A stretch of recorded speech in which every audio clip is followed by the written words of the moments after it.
Friends, आज हम बात करने वाले हैं यूरो जीबीपी पेयर।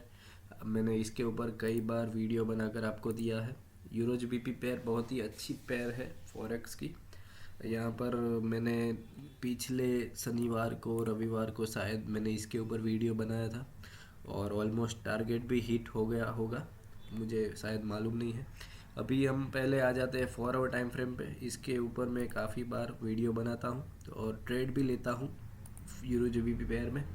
पहले हम आ गए यहाँ पर 4 आवर टाइम फ्रेम पे। 4 आवर टाइम फ्रेम के आपको दिख रहा होगा कि यहाँ पर मार्केट जितनी बार इस सपोर्ट पे आता है सस्टेन नहीं कर पाता है नीचे की ओर जाने के लिए, और फिर थोड़ा प्राइस एक्शन बोले तो यहाँ पर थोड़ा कंसोलिडेशन बनाकर ऊपर की तरफ चला जाता है। ये एक बार आया, ये दूसरी बार भी आया और यहाँ पर सीधा ऊपर की तरफ चला गया, और अभी तीसरी बार आकर इसी जोन पे अभी ठहरा हुआ है। इसी जोन पे ऊपर की तरफ भी एक रेजिस्टेंस लेवल है जो सस्टेन नहीं कर पाता है। तो दोनों के अंदर मार्केट का प्राइस अभी घूम रहा है। यूरो जीबीपी पेयर में काफ़ी बार हम देखते हैं कि ये जो जोन बनाता है पहले थोड़ा कंसोलिडेशन करता है, या तो पहले ऊपर की तरफ जाता है या नीचे की तरफ, और फिर थोड़ा कंसोलिडेशन करता है। तो यहाँ पर पहले हम देखेंगे, ये आया नीचे की तरफ। ये मैंने ट्रेंड लाइन अभी बना दी है। ये ट्रेंड लाइन की अंदर अगर अभी तो चल रहा है तो आप देख सकते हैं ये आया नीचे की तरफ और फिर थोड़ा कंसोलिडेशन बना रहा है। यहाँ पर कंसोलिडेशन यानी कि टाइम स्पेंड कर रहा है। तो टाइम स्पेंड अगर ज़्यादा देर करता है इस लेवल में तो हम उसके लिए श्योर हो जाएंगे कि इस मूव को कंटिन्यू रखेगा। ये रेड वाली लाइन को कंटिन्यू रखकर बियरिश जाएगा नीचे की तरफ। तो अभी नीचे की तरफ एक टारगेट मैं आपको बना कर देता हूँ। ये होगा हमारा एक टारगेट। ये 4 आवर में है और 1 आवर में भी हम जा सकते हैं। 1 आवर में जाएंगे तो ज़्यादा काफ़ी अच्छे तरीके से हमें समझ आएगा कि आगे का मूव क्या करना है, कैसे हमें एंट्री लेनी है। तो यहाँ पर पहले हमने देख लिया कि यहाँ पर कंसोलिडेशन बहुत ज़्यादा कर चुका है ये, और आगे भी अगर करता रहेगा तो उसके लिए कंफर्मेशन आएगा कि नीचे की तरफ ट्रेड बनाना है या ऊपर की तरफ। अभी नीचे की तरफ के लिए मैंने आपको एक लेवल बना के दिया है, वो मैंने 4 आवर से निकाला है, क्योंकि ज़्यादातर मार्केट में जो मूव आता है वो काफ़ी देर के बाद आते हैं। तो उसके लिए रीसेंट प्राइस एक्शन के हिसाब से जाने के लिए पीछे से निकालने पड़ते हैं।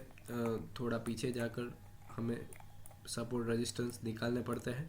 तो यहाँ पर अभी कंसोलिडेशन कर रहा है। अगर यहाँ पर एनी बियरिश बिहेवियर आता है यहाँ पर कहीं पर और नीचे की तरफ आता है तो इस जगह पर हम एंटर कर जाएंगे यहाँ कहीं पर, क्योंकि इसका जो मूव है वो कंटिन्यू रहेगा। इसका जो मूवमेंट है रेड का वो कंटिन्यू रहेगा, हम मान लेंगे। और अगर हो सकता है कि यहाँ पर ये डबल बॉटम ट्रिपल बॉटम जैसा कुछ बना दिया है तो उसके लिए ऊपर भी जाने के चांसेस बहुत ज़्यादा है। तो पहले हम आएंगे इस लेवल पे। अगर यहाँ पर कहीं पर तोड़ देता है मार्केट तो हमारा जो रिसेंट एसएल होगा वो यहीं पर होगा। यहाँ पर हम एसएल बनाएंगे, यहाँ एंट्री करेंगे और एग्ज़िट हमारा इस लेवल पे होगा। और दूसरा भी एक टारगेट निकाल के देता हूँ नीचे की तरफ का। नीचे की तरफ अगर आता है तो फिर हमें बहुत बढ़िया ट्रेड मिलेगा। अगर ये जो जोन टूट जाता है तो उसके लिए उसके बाद में फिर हमें बहुत ही अच्छा ट्रेड मिलने की संभावना है। ये जो उसको होल्ड करने के लिए काफ़ी हमें मूवमेंट मिल जाएगा। मोमेंटम अगर मिलता है तो यहाँ पर फिर आने के चांसेस है प्राइस के यूरो जीबीपी में। ये हो गए नीचे के लिए 2 टारगेट। और अगर ये सस्टेन करने के बजाय अगर ऊपर की तरफ निकल जाता है, डबल टॉप तो ट्रिपल टॉप तो बना ही दिया है, और ट्रिपल टॉप बना के अगर ऊपर की तरफ निकलता है तो यहाँ पर कहीं पर इस जोन के पहले अगर रीटेस्ट लेता है और रीटेस्ट लेने के बाद अगर ऊपर जाता है तो यहाँ पर कहीं पर अगर बुलिश एंगल्फिंग कैंडल मिल जाती है यहाँ कहीं पर तो हम ऊपर भी ट्रेड बना सकते हैं यहाँ पर। तो उसके लिए, क्योंकि हम जानते हैं कि मार्केट ने यहाँ पर नया लो नहीं बनाया है, यहाँ पर आकर रुक गया है। तो उसके लिए हम इसके तोड़ने पर कंफर्मेशन हमें मिल जाएगा, हम कंफर्म हो जाएंगे कि ये ऊपर की तरफ जाने की अभी तैयारी कर रहा है। तो उसके लिए पहले हम देखेंगे कि हमारा टारगेट पहला कौन सा बनता है। तो मैं थोड़ा ये पहला कचरा हटा देता हूँ।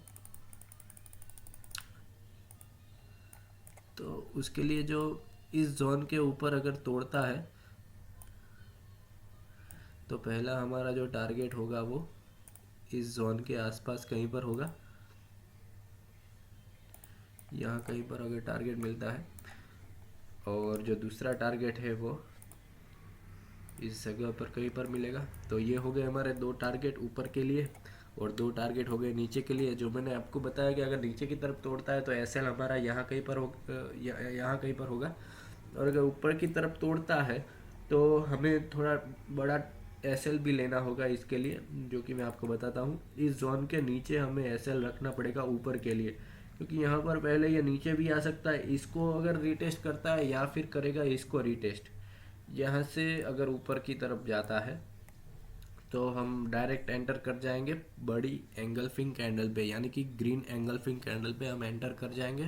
पहला जो टारगेट होगा वो ये बनाएंगे, और दूसरा जो टारगेट होगा हमारा यही होगा, ये जो है वो दूसरा टारगेट। तो उसके लिए एसएल हमारा ये होगा।